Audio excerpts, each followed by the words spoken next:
Hi friends, welcome to চন্দ্রিমার রান্নাঘর। আজকে চন্দ্রিমার রান্নাঘরে তৈরি করব সর্ষে পটল। সর্ষে পটল তৈরির জন্য এখানে আমি 500 গ্রাম পটল নিয়ে নিয়েছি। এবার পটলগুলোকে ছিলে নিচ্ছি। এইভাবে করে সব কটাকে কেটে নিয়েছি। এভাবে কেটে নিলে ঝাল মশলা তেলটাই পটলের ভেতরে ঢুকে যাবে, সেই জন্য আমি এইভাবে করে কেটে নিলাম। এবার এগুলোকে ভেজে নিচ্ছি।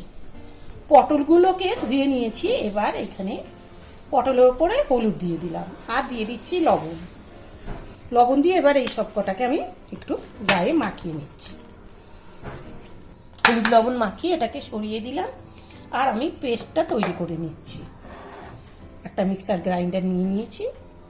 2 চামচ কালো সর্ষে দিয়ে দিচ্ছি, টেবিল চামচের 2 চামচ, 1 চামচ পোস্ত, 5খানা কাঁচা লঙ্কা আর দিয়ে দেবো এর মধ্যে নারকেল। এবার নারকেলের যে কালো অংশটা আছে, এই অংশটাকে আমি বাদ দিয়ে দেবো, নয়তো তরকারিটা কালো হয়ে যাবে। আর আমি কালো সর্ষে এখানে নিয়েছি, আপনারা চাইলে সাদা সর্ষে মানে হলুদ রঙের যেটা সর্ষে সেই সর্ষেটাও নিতে পারেন। ঠিক এইভাবে নারকেলের ইয়েগুলোকে আমি বের করে নিয়ে এইভাবে করে ছোটো করে এর মধ্যে দিয়ে দিচ্ছি। অল্প জল দিয়ে দিলাম। এবার এটাকে আমি পেস্ট করে ফিরে আসছি। মশলাটা সব পেস্ট করে নিয়েছি। এবার চলুন রান্নাটা দেখে নিই। ফ্রাই প্যানটা গরম হয়ে গিয়েছে। এবার ফ্রাই প্যানের মধ্যে দিয়ে দিচ্ছি আমি সর্ষের তেল। এটা আপনারা সাদা তেল দিয়েও করতে পারবেন, যে কোনো তেল দিয়েই করা যাবে।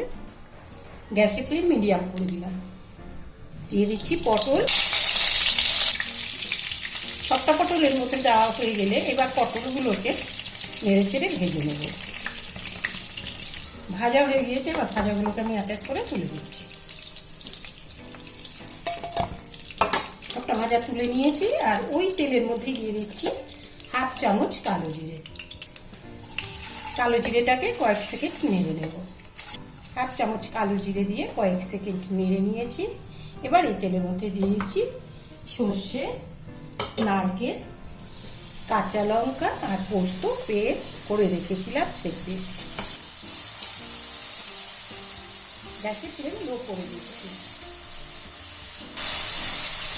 যখনই মশলা ভাজবো তখনই গ্যাসের ফ্লেম লো করে মশলাটা ভাজলে মশলাটা পুড়ে যাওয়ার চান্সটা অনেকটাই কমে যায়। নেড়ে চেড়ে মিশিয়ে দিয়ে এবার দিয়ে দিচ্ছি মশলাটা যে আমি পেস্ট করেছিলাম, সেই মিক্সার গ্রাইন্ডারটা ধুয়ে এর মধ্যে সামান্য জল দিয়ে দিলাম। সামান্য জল দিয়ে নেড়ে চেড়ে এর মধ্যে দিয়ে দিচ্ছি স্বাদ মতো লবণ। আমি পটল ভাজার সময়ও লবণ দিয়েছিলাম, সেটাও মাথায় রেখে আমাকে এখন লবণটা দিতে হবে। দিয়ে দিচ্ছি 1/2 চামচ হলুদ, 1/2 চামচ শুকনো লঙ্কার গুঁড়ো, 1/2 চামচ আদা বাটা। এই সব কিছু দিয়ে নেড়ে চেড়ে মশলাটাকে আমি কষিয়ে নেব। দিয়ে দিলাম 1 চামচ চিনি। নিরামিষ রান্না সবসময় চিনি দিলে সেই নিরামিষ রান্নাটাই বেশ স্বাদ হয়, সেই জন্য 1 চামচ চিনি আমি এর মধ্যে দিয়ে দিলাম। এবার মশলাটাকে ভালোভাবে কষিয়ে নেব। মশলাটা দিয়ে তেল উঠে গিয়েছে, মশলাটা কষানো হয়ে গিয়েছে। এবার এর মধ্যে দিয়ে দিচ্ছি ভেজে রাখা পটলগুলো। দিয়ে দিলাম।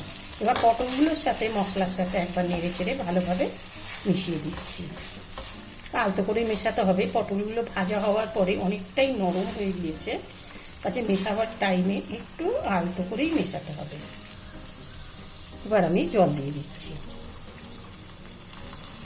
এই রান্নাটা একটু শুকনো শুকনোই হবে, সেই জন্যে জলটা বুঝে দিতে হবে। একটু বুঝে দেবেন আপনারা জলটা। আমি 1/2 কাপের একটু বেশি জলের মধ্যে দিয়ে দিলাম। এবারে ঢেকে দিলাম 10 মিনিটের জন্য। 10 মিনিট বাদে ফিরে আসছি। 10 মিনিট বাদে ঢাকাটা তুলে একবার নেড়ে দিচ্ছি।